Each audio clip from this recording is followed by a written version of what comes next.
Good morning, dear friends. My name is Igor Yakovenko. It is now 7:41 in Kiev. Today is February 11th, and we continue our daily morning reflections on what is happening in Russia, in the world, in Ukraine, and in our own souls. Unfortunately, we must begin today's report with some very tragic news. In the city of Sloviansk, located within the Donetsk region of eastern Ukraine, a devastating Russian strike has occurred.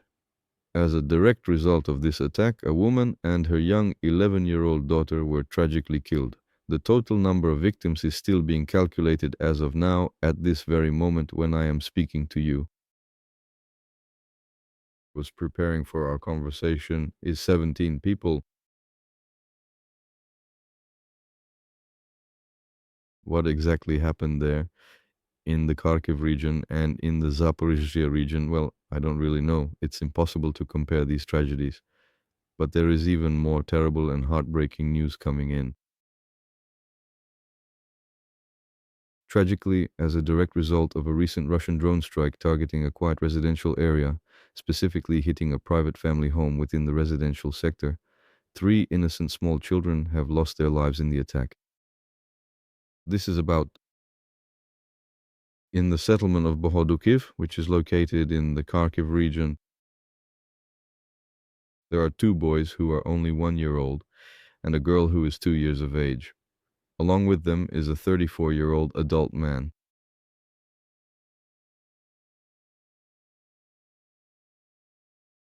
I have actually just recently, and I mean literally just this second, we had another broadcast on air. This was featured on a segment of the program known as Mediafrinia. And during that broadcast, a former high-ranking employee of the Russian General Staff, Colonel Odarinok, was explicitly stating that Russian forces never strike civilians, claiming they only ever target legitimate military objectives.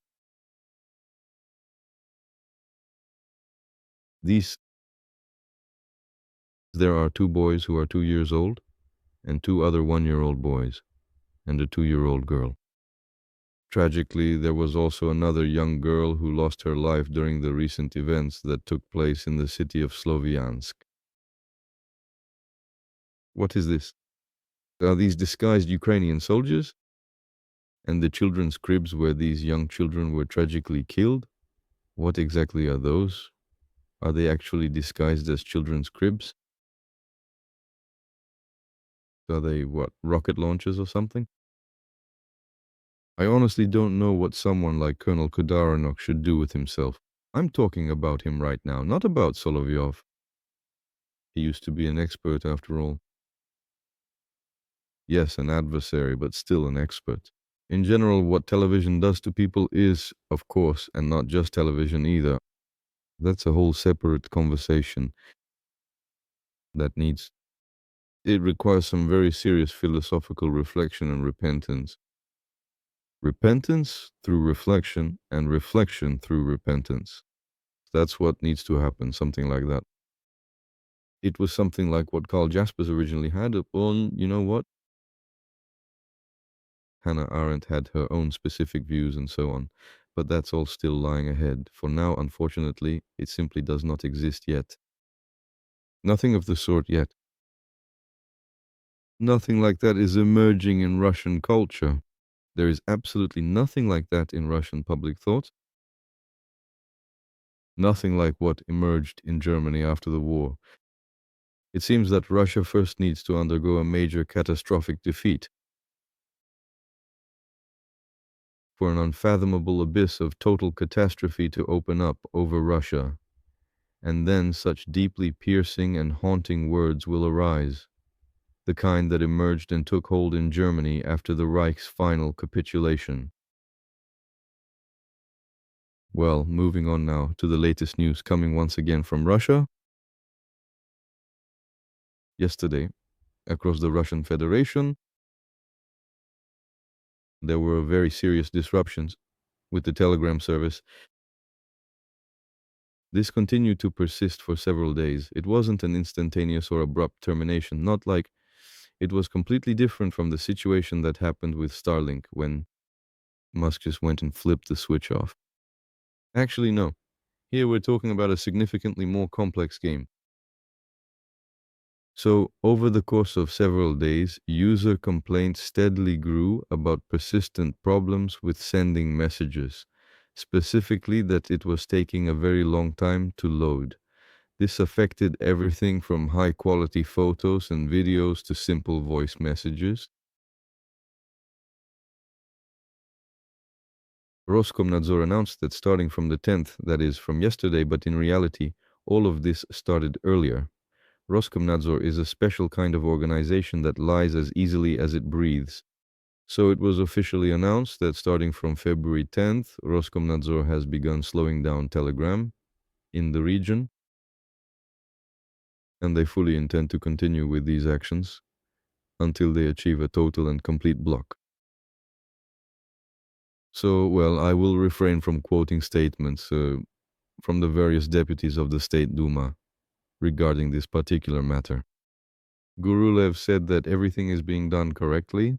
By the way, speaking about Gurulev's recent public statement, I would really like for those Russian military occupiers who are literally howling about these sudden interruptions with Telegram to somehow find a way to contact him and talk to him directly, because they actually succeeded. Those Russian occupiers, they had a quite fascinating story to tell. So, to begin with,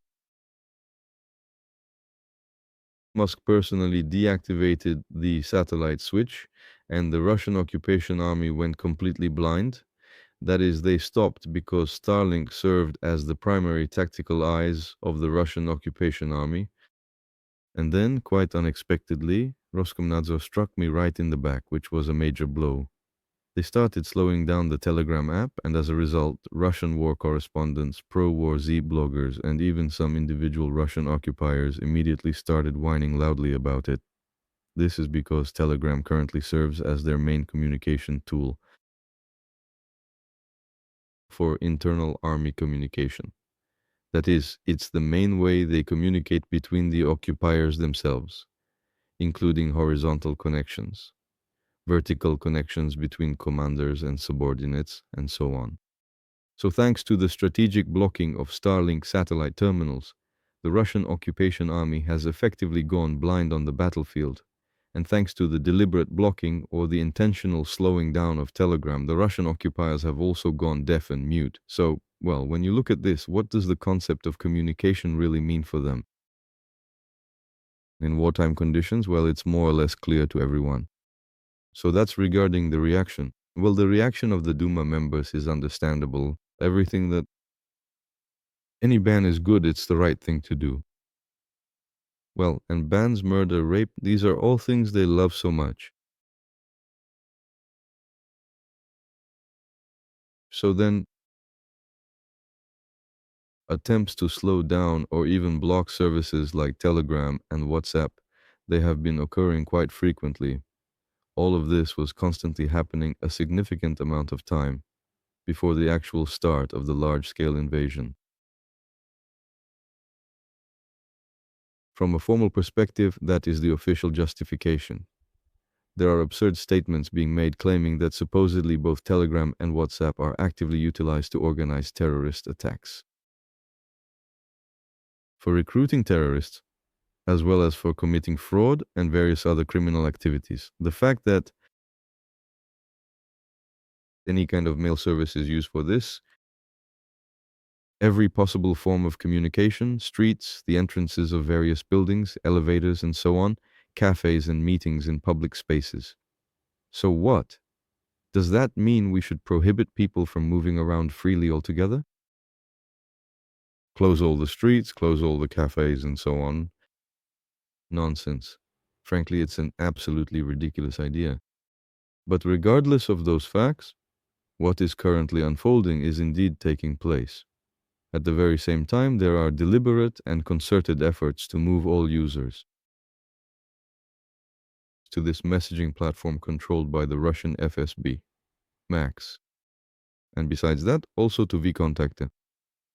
So Russians consistently continue to use everything that's banned. They use VPNs here, but various virtual private network services as well. the authorities are trying to block them.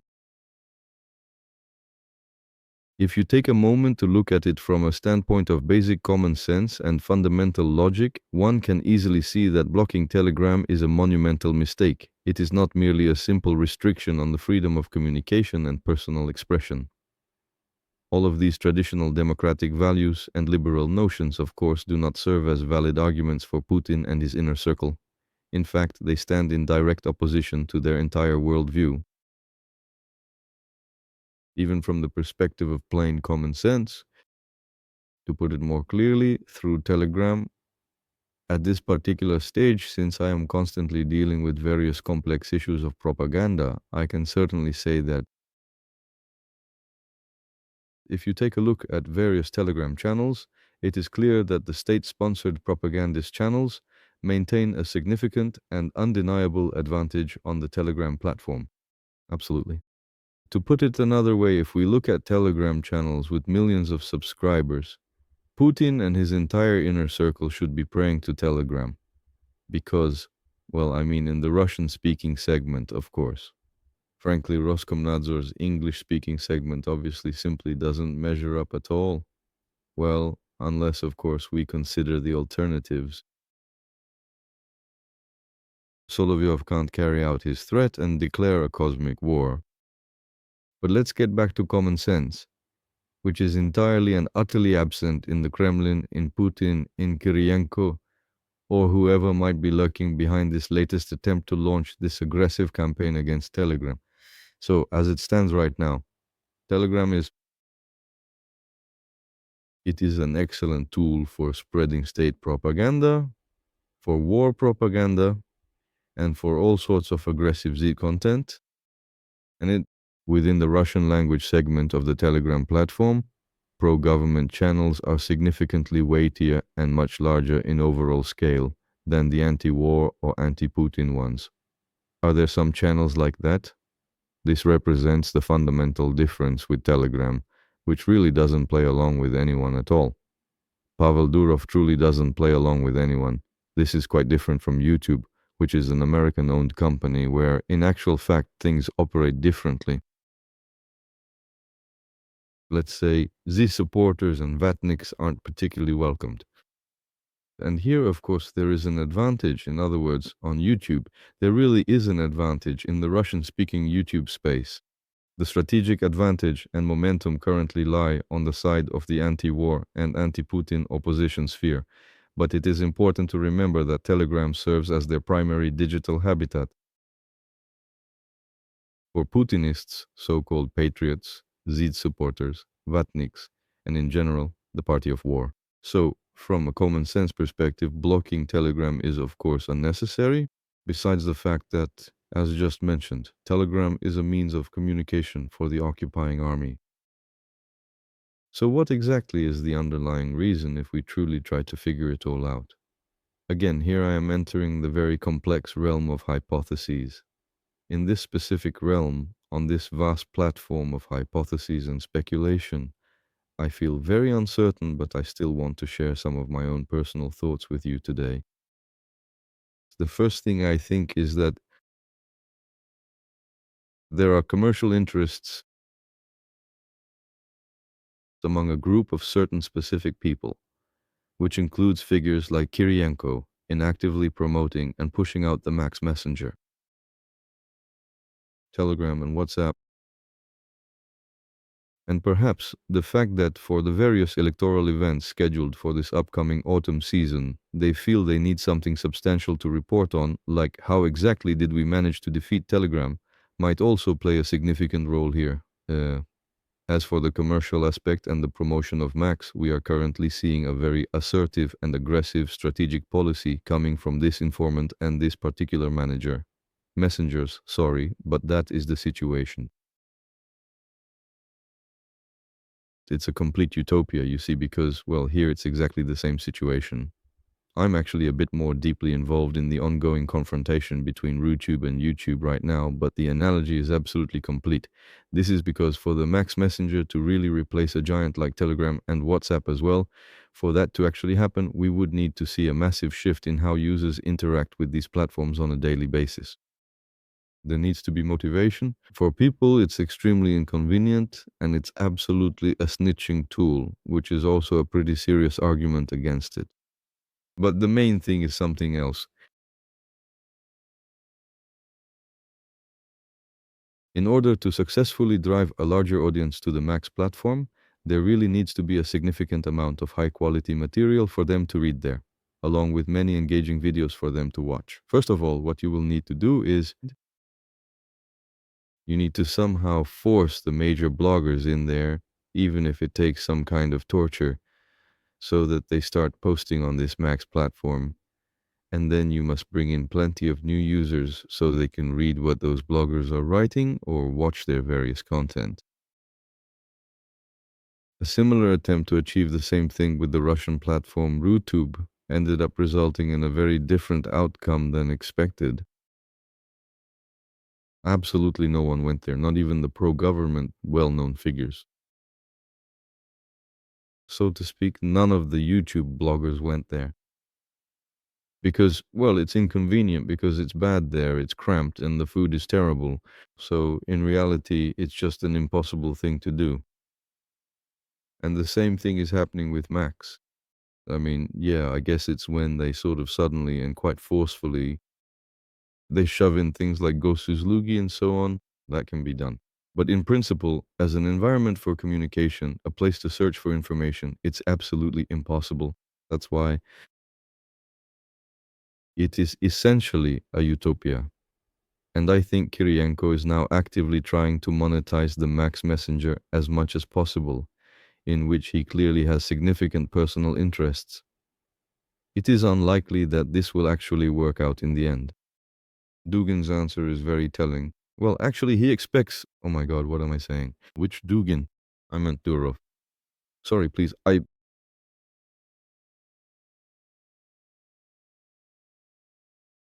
accidentally confused a fork with a bottle. So Durov, who responded in a rather calm and somewhat ironic manner, taking his time, and said that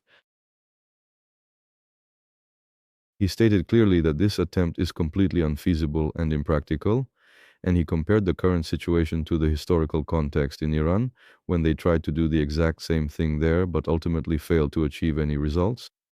Well, of course, one could also recall an even earlier story, perhaps going back a bit further in time when Roskomnadzor, which at that time was actually headed by the well-known and widely recognized Zharov, made an attempt to block Telegram. They ended up blocking 2 million websites, even blocked itself, its own website, and in the end gave up and launched its own Telegram channel. I think this is pretty much the same thing. I don't really know, to be honest. In this case, here we are once again entering a realm of uncertainty.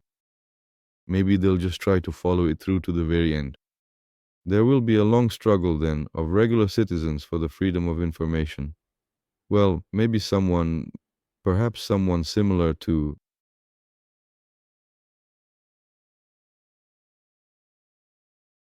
following the end of the Stalin era, there was a constant battle between the state jammers on one side and the ordinary Russian citizens on the other, who frequently listened to the BBC, the Voice of America, Radio Liberty, and so on.